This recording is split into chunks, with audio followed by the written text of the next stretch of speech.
প্রথমে লোটে মাছটাকে এরকম সিদ্ধ করে নিতে হবে। তারপরে পেঁয়াজ সিদ্ধ করে এরকম একটু নাড়াচাড়া দিয়ে ঢেকে দিতে হবে। তারপরে দেখাচ্ছি। এই যে লোটে মাছটার কাটা ছাড়িয়ে বেছে রাখা হয়েছে। এরকম করে কাটা ছাড়িয়ে বেছে নিলে মুখে আর কাটাগুলো বাঁধে না।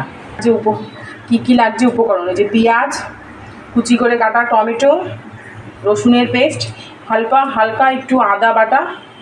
এবার কড়াইতে তেল গরম করা হলো, কালো জিরে ফোড়ন দিয়ে কড়াইতে এবার পেঁয়াজ দিচ্ছি।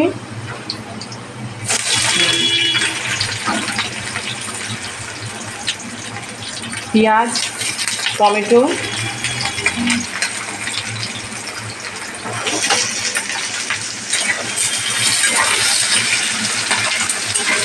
এগুলো ভাজা হয়ে যাক। ভাজা হয়ে আসলে আদা রসুনের পেস্টটা দেবে,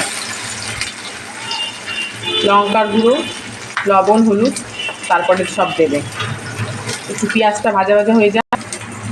এর মধ্যে রসুনের পেস্ট, আদার পেস্ট, কাঁচা লঙ্কা কুচি, হলুদ, লবণ আর লঙ্কার গুঁড়ো দিয়ে ভালো করে কষাতে হবে।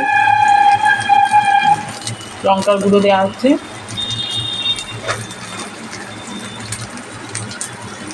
কষানো হয়ে গেলে তারপরে লোটে ওই সিদ্ধ করে কাটা ছাড়ানো ছিল যেগুলো, সেগুলো ওর মধ্যে ছেড়ে দিতে হবে। ছেড়ে দিয়ে কষাতে হবে।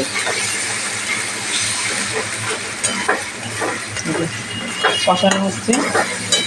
মশলা থেকে তেল ছাড়ানো হয়ে গেলে তারপরে লোটে মাছটা দিয়ে দেবো। মশলা থেকে তেল ছাড়ানো হয়েছে। এবার লোটে সিদ্ধগুলো দিয়ে দেওয়া হলো। ভালো করে কষে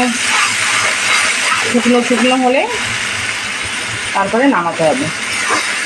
ভালো করে নামাতে হবে।